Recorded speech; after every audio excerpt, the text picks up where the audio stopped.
वक्त बड़ी खबर भोपाल से। आरजीपीवी ने 26 सहायक प्राध्यापकों को बाहर कर दिया है। बैकडेट में ऑर्डर निकालकर बाहर का रास्ता दिखाया गया। 3 दिन पहले 85 संविदा सहायक प्राध्यापकों को हटाया था। काम न होने के चलते 1 महीने के लिए ब्रेक देने की बात कही। अगले महीने रखने की अनुशंसा की जाएगी, इस बात की भी जानकारी मिल रखी गई। बड़ी खबर निकलकर सामने आ रही है और ज्यादा जानकारी के साथ हमारे सहयोगी रंजना हमारे साथ जुड़ चुकी हैं। रंजना, आखिर क्या ताजा अपडेट इस पूरे मामले को लेकर? जितेश, बिल्कुल आरजीपीवी में जो सहायक प्राध्यापक हैं जो कि संविदा पर वहां पर ज्वाइन हुए थे और पिछले 6 से 8 सालों से लगातार वो काम कर रहे थे, लेकिन अब लॉकडाउन पीरियड में लगातार इस तरह की कार्रवाई आरजीपीवी प्रबंधन के द्वारा देखी जा रही है। आज ये जो आदेश हुआ है इसमें 26 संविदा सहायक प्राध्यापकों को बाहर का रास्ता दिखा दिया गया है। वहीं आज से 3 दिन पहले जो यूआईटी विभाग के 80 सहायक प्राध्यापक हैं उनको भी 1 महीने का ब्रेक देने की बात कही गई है और ये कहा गया है कि फिलहाल अभी लॉकडाउन के दौरान कोई कामकाज नहीं है और इसी के चलते आप सभी को ब्रेक दिया जा रहा है। अगले महीने आपको रखने की अनुशंसा की जाएगी। लेकिन सहायक प्राध्यापक इस बात से काफी नाराज है क्योंकि उनका यही कहना है। लेकिन रंजना, उन्हें भविष्य में वापस रखे जाने का भी कोई आश्वासन मिला है? जी नहीं, अभी भविष्य में रखने का आश्वासन नहीं दिया गया है। ये कहा गया है कि अगले महीने तक रखने की अनुशंसा की जाएगी और लॉकडाउन पीरियड में इस तरह की कार्रवाई नहीं की जा सकती। कई सालों से बिल्कुल, तो कहीं ना कहीं संकट काल में एक और संकट इन प्राध्यापकों पर आया है और ये एक बड़ी कार्रवाई यहाँ पर देखने को मिली है। बहुत बहुत शुक्रिया इस तमाम जानकारी।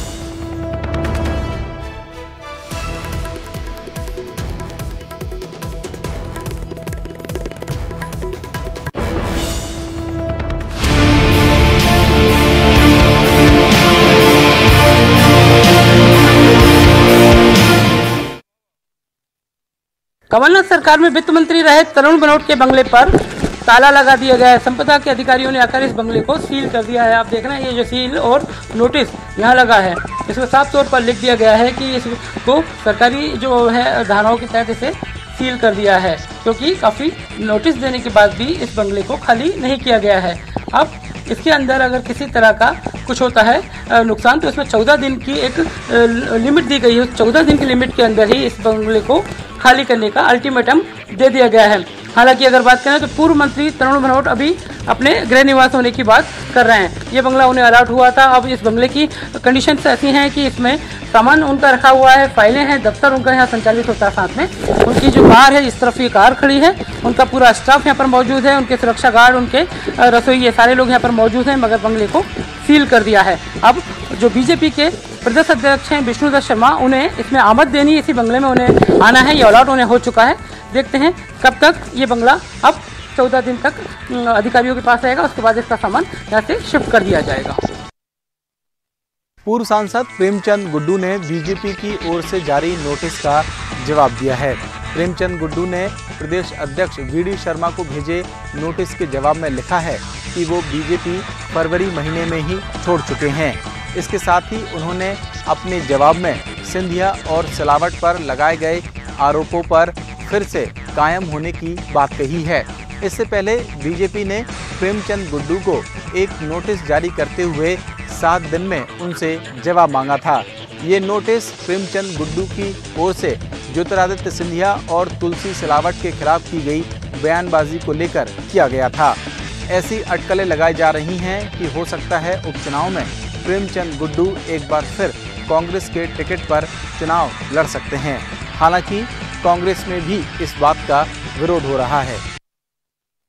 प्रदेश के 24 विधानसभा सीटों पर होने वाले उपचुनाव को लेकर कांग्रेस ने अपनी जमावट करना शुरू कर दिया है। कांग्रेस ने आज 11 जिला अध्यक्षों के नाम का ऐलान कर दिया। इनमें से ज़्यादातर जिले वो हैं जो कि सिंधिया के प्रभाव वाले क्षेत्र थे, लेकिन सिंधिया के पाला बदलने के बाद कांग्रेस ने अब यहां पर नए चेहरों की नियुक्ति कर दी है।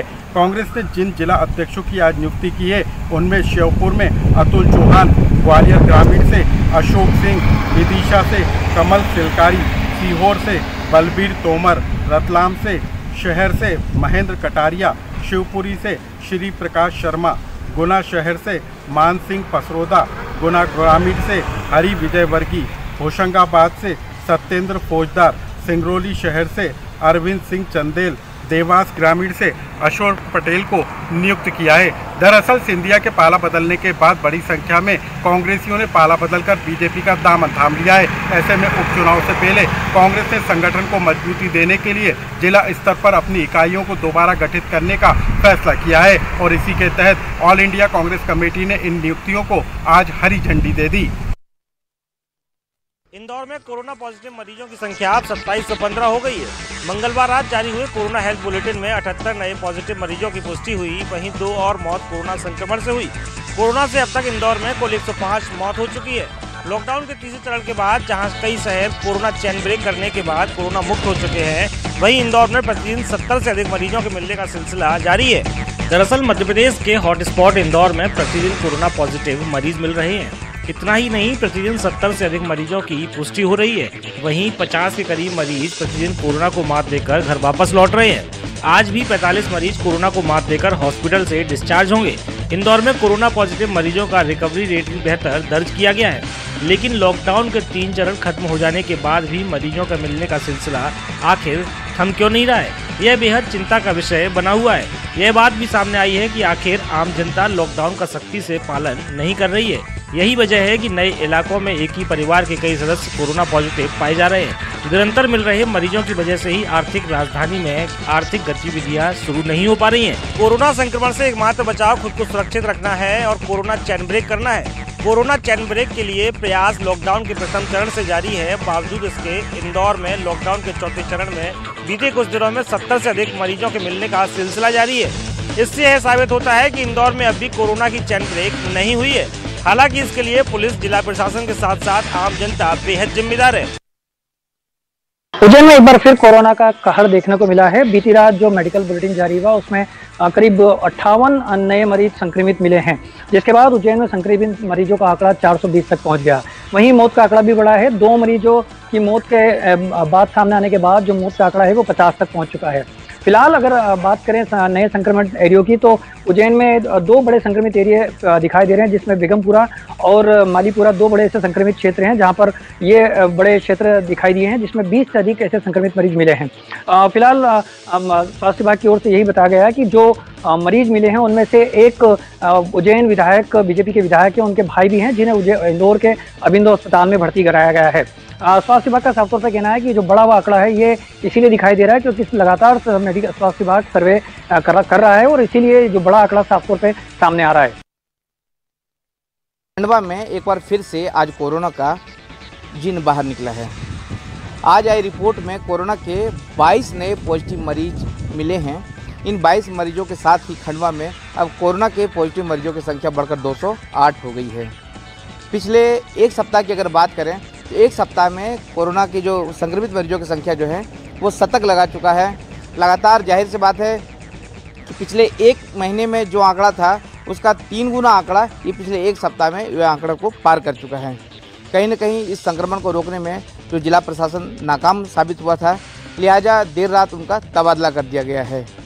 पंधाना के विधायक राम डांगुरे ने मुख्यमंत्री शिवराज सिंह चौहान को पत्र लिख करके खंडवा कलेक्टर के तबादले की मांग की थी। लिहाजा देर रात्रि खंडवा कलेक्टर और खंडवा एसपी का तबादला कर दिया गया है और उनके बदले में नए कलेक्टर और नए एसपी को यहाँ पर भेजा गया है। अब देखना यह है कि जो नए कलेक्टर और एसपी आते हैं वो कोरोना के संक्रमण को रोकने में कितना सफल सिद्ध होते हैं। लेकिन हम आपसे यही अपील करते हैं कि इस लॉकडाउन 4 में आप भी इसका सख्ती से पालन करें, तभी ये कोरोना का चेन टूटेगा। लॉकडाउन के दौरान लोगों को घरों से बाहर निकलना है और रेस्टोरेंट आप देख सकते हैं कि सूने हैं और इनको जो कस्टमर्स हैं उनके आने का इंतज़ार है। लेकिन अब होम डिलीवरी शुरू हो गई है, यानी लोग अब घर पर खाना मंगा सकते हैं। तो किस तरह से जो फूड डिलीवरी चेन है वो किस तरह से यहाँ पर सिक्योरिटी मेजर्स अपनाए हुए हैं, जैसे अगर आप होम डिलीवरी के लिए ऑर्डर करते हैं तो जो आपके घर में खाना पहुँच रहा है वो कितने सुरक्षा मेजर्स के साथ पहुँच रहा है। आप देखिए हमारे साथ रेस्टोरेंट जो ऑनर है उन्हीं से जानते हैं। अभी जिस तरह से होम डिलीवरी शुरू हो चुकी है तो किस तरह से आप लोग प्रिकॉशंस रखे हुए हैं, ये किट भी आपने पहनी हुई है? जी, ये किट के साथ साथ सारे सेफ्टी मेजर्स को हम लोग फॉलो कर रहे हैं, जो कि गाइडलाइन जो भी आई हुई है कोविड-19 की, कि हमें मास्क यूज़ करना है, हमें फेस शील्ड यूज़ करना है, सैनिटाइजर्स यूज़ करने हैं, साथ ही साथ जिस भी व्यक्ति को हम ये पार्सल दे रहे हैं उस व्यक्ति का टेम्परेचर भी चेक करना है तथा उसका एक रिकॉर्ड भी मेंटेन करना है कि वो डिलीवरी बॉय कौन है और वो किस जगह पे जा रहा है ये सर्विस देने के लिए। और ये यहाँ पर आप इस तरह से फूड पैक कर रहे हैं और ये आप देख रहे हैं कि सारे जो यहाँ पर रेस्टोरेंट में जितने भी लोग हैं, चाहे वो ऑनर हों या फिर जो लोग हैं यहाँ पर एम्प्लॉय हों, किस तरह से मास्क पहने हुए हैं, ग्लव्स का इस्तेमाल कर रहे हैं और पूरे जो फेस किट है इससे कवर किए हुए हैं और लोगों को ये विश्वास दिलाने की कोशिश की जा रही है कि जो भी फूड आप तक डिलीवर करवाया जा रहा है वो पूरी तरह से सेफ्टी मेजर्स के साथ है। तो ऐसे में लोग इस फूड को ऑर्डर करने से पहले डरे ना, बल्कि यहाँ पर जो भी डिलीवरी बॉय यहाँ पर डिलीवरी करने के लिए बाहर जा रहे हैं उनको भी हाथों को सैनिटाइज करवाया जा रहा है, उनकी भी स्क्रीनिंग की जा रही है, टेम्परेचर चेक किया जा रहा है और उसके बाद ही उनके घरों तक फूड डिलीवर किया जा रहा है। बार बार रीटेंडरिंग और राजनीति की भेंट चढ़े मध्य प्रदेश के सबसे बड़े फ्लाईओवर का निर्माण अब जाकर शुरू हो चुका है। जी हां, लोकसभा के पहले इसकी आधारशिला जो है केंद्रीय मंत्री नितिन गडकरी ने रखी थी। करीब 7 किलोमीटर ये लंबा फ्लाईओवर है। एलिवेटेड फ्लाईओवर इसे नाम दिया गया था, जो करीब 758 करोड़ की लागत का है और करीब 7 किलोमीटर लंबा भी है। दरअसल इसकी शुरुआत जो है वो हुई है और सॉइल टेस्टिंग से आप देख सकते हैं मदन महल इलाके में सॉइल टेस्टिंग की जा रही है। हर पॉइंट्स में दरअसल अगर बात की जाए तो सॉइल टेस्ट किया जा रहा है। करीब 200 पिलर जैसा कि जानकारी बताई जा रही है इस पूरे फ्लाईओवर में होंगे और जगह जगह जो कि 7 किलोमीटर लंबा और जो तमगा है इसके पास वो सबसे बड़े फ्लाईओवर का है। तो समझ सकते हैं कि कितना बड़ा ये निर्माण कार्य है। सरकार बल्दी, सत्ता बल्दी और उसके बाद कहीं ना कहीं इस काम ने रफ्तार पकड़ी है। तो अधिकारी लगातार सुबह शाम इसका मुआयना कर रहे हैं और बेशक इतने बड़े निर्माण कार्य में कोई गलती ना हो और समय पर, चूंकि हो सके पहले ही विलंब 1-1.5 साल का हो चुका है, लेकिन अब किसी तरीके का विलंब इस बड़े निर्माण कार्य में ना हो, इस ओर जो है अब कदम आगे बढ़ाए जा रहे हैं। तो उसकी शुरुआत सॉइल टेस्टिंग से हुई है। मदन महल से लेकर दमू नाका तक इसका निर्माण जो है वो किया जाएगा और जो कि बार बार मैं दोहरा रहा हूँ, मध्य प्रदेश का सबसे बड़ा फ्लाईओवर इसे कहा जा रहा है। तो आधारशिला इसकी रख दी गई है। आज से काम भी जो है धरातल पर शुरू हो चुका है। तो देखना होगा कि आगे कितनी गति के साथ ये निर्माण कार्य चलता है। लॉकडाउन के दौरान पूरे भारतवर्ष में मजदूरों का पलायन लगातार जारी है। महाराष्ट्र, गुजरात समेत ऐसे कई राज्य हैं जहां से मजदूर नेशनल हाईवे के द्वारा अपने क्षेत्रों में, अपने इलाकों में लौट रहे हैं। घर वापसी को लेकर मजदूर खुश हैं, वहीं रोजी रोटी के संकट को लेकर उनके सामने एक बड़ा प्रश्न चिन्ह लगा हुआ है। न्यूज़ 18 के कैमरे में ऐसी कई तस्वीरें कैद हुई हैं जिनमें मजदूरों ने अपनी आपबीती सुनाई, वहीं रोजी रोटी के संकट को लेकर भी एक सवालिया निशान पीछे छोड़ दिया।